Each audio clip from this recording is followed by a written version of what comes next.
So if you were watching my last video, I share about my journey of transitioning from entrepreneurship for the last 6 years to a 9 to 5. In my last video, I talked about how I landed a job interview. I walked you all through that journey. So if you have not watched that video yet, be sure to go back and watch it. This video, I'm here to give you all an update about what happened in the job interview. Y'all, I did not get the job.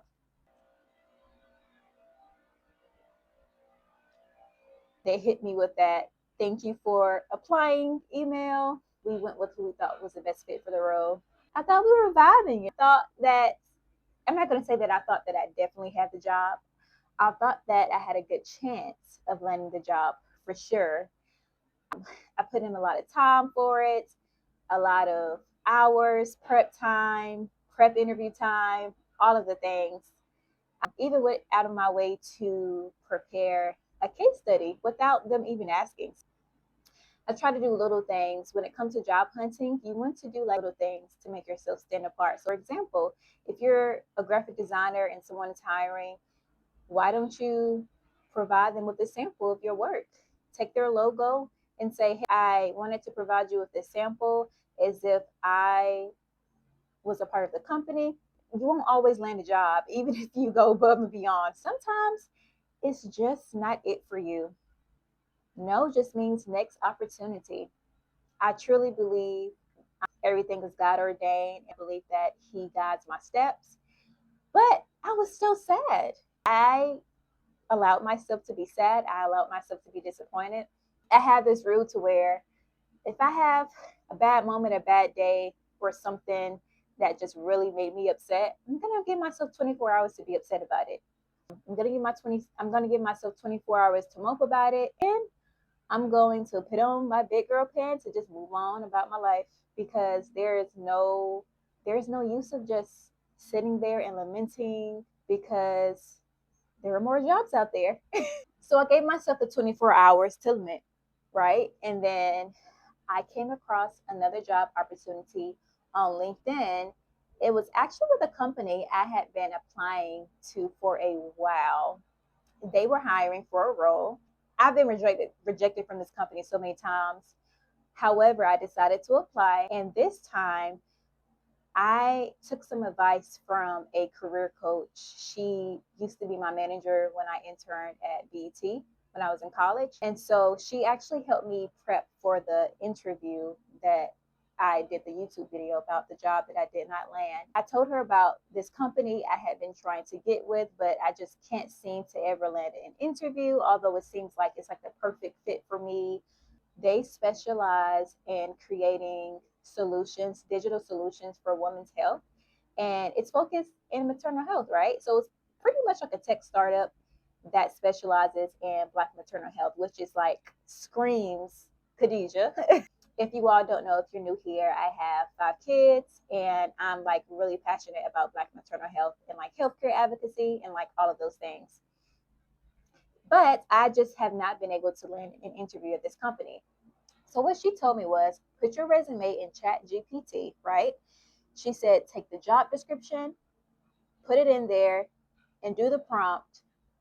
Make sure, no, it said, rearrange my resume to where when the applicant tracking system picks it up, it will flag my resume or something like that. I have to give you the language verbatim, but basically what's going on is whenever I apply to a job, you need to have multiple resumes, right? You can't really just use a standard resume for different job opportunities, because if you have a lot of different experience and a job is asking for more like marketing experience, you want to make sure you pull from all of your marketing experience.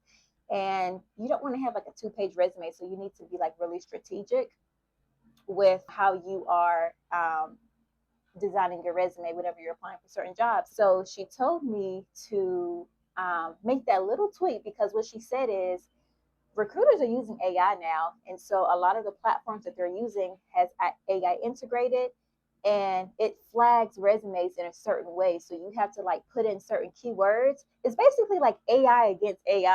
I thought my resume was already pretty good. I didn't think it needed to be changed, but technically, I guess I was doing something wrong because, like I said, I applied for like 5 to 6 different roles at this company and crickets. I never heard anything. Y'all, I did that one change. I applied for the role, and the recruiter reached out like 2 days later. Mind you, this is like 2 days before I learned that I didn't get the other job, the project manager role that I had applied for. As I received the email from the recruiter, I was actually talking with my husband, and I was telling him, I think I was actually talking about the company. I'm like, yeah, I applied for this role again. It would be great if I got an interview there with them. We were just kind of pretty much just talking just about like job hunting in general. He was telling me, you can just take a break. It's okay. You gave your all. So let's just take a break. And then I told him, I'm like, hey, like the recruiter, like emailed me. Oh my goodness. Oh my goodness. And so I was so excited. So y'all, that one prompt like got me in the door. Like in the door as in like I got an interview. I can actually talk with someone. So I was so excited about that. But again, I had to interview with the recruiter, and then there's a second round interview. So I'm like, oh goodness, I just wish I could just interview one time and they could just tell me if they want me or not. But companies have to do their due diligence, and so usually there are maybe sometimes 3 rounds of interviews. So that's just how it is when it comes to job hunting. I did the first round, interview went well, and then she told me that she had to screen some more people, so she would get back with me in a few days. But she actually ended up emailing me later that afternoon, letting me know that I moved on to the second round. And so I was excited about that. Moved on to the second round. So I interviewed with the recruiter on Wednesday, and then Friday I interviewed with the hiring manager. And I prepped for the interview. I definitely prepped. Now I did not prep as hard as I did for that project manager interview.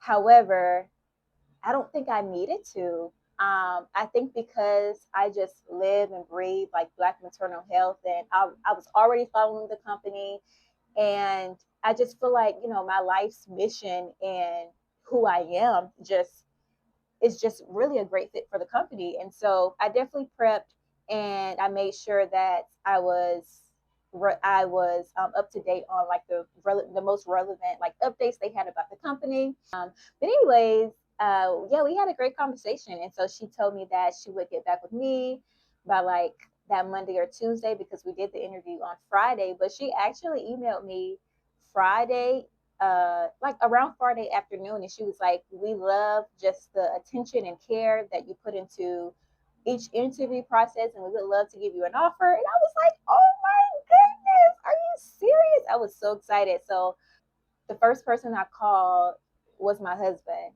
and I was just so excited. He was like, "Hold on, hold on, hold on. Read the email to me again." I was probably talking really fast. So I read the email to him. He was like, "Congratulations, babe." And honestly, God is just so good. And I truly do believe that what's for you is for you. And the rejection that you receive is protection. And it is just redirecting you to where you really need to be. Although I was sad about not getting a project manager role, if it came to that role in this one, I probably definitely would have chose the one that I am in now. I would read about this company during my downtime, scrolling on LinkedIn.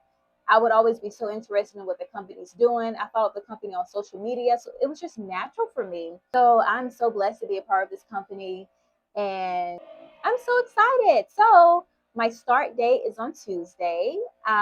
They'll be mailing me my company laptop soon. So I'm just so excited. Family is excited. My friends are excited. Now, I don't know if the kids really understand what it means for mommy to have a job. Thank y'all for joining me on this journey. And so now I'm like, now I have a job. That fear creeps in about like, oh my goodness, am I gonna still be able to like manage the home well? I think that I'm just gonna give myself grace in this season. I'm gonna try my best to, make sure I'm keeping up the home. That's I think that's my biggest fear, like being sure that nothing falls, because we have pretty good systems and routines now. So I just gotta make sure I'm strict on those, but also just give myself grace. It's like, I haven't been in a 40 hours a week role in a while. So just giving myself that grace and making sure that I am doing all the non-negotiables as far as like making sure the kitchen is clean at night to set myself up for a successful morning, making sure the kids' clothes are picked out, just those little things. So join me on my journey as I just pretty much share how it is to balance working full time and also being a homemaker and everything. So I'm excited for y'all to join me. We need like a support group. Like a lot of us are on that journey of paying down debt, getting a job right now, paying down debt so that we can, really just simplify life. Maybe be on one income. Some of us are married, some of us are single mamas, and we're just trying to bring in some money to pay off debt so that we can simplify life and maybe in the next few years live the life that we want as far as like being at home, being with our kids. So we are hustling right now to live a simpler life. So we need like a support group, I think. Let me know what y'all think. On my journey is I share more about how I will balance a full-time role while also being a homemaker. Thank y'all so much for watching.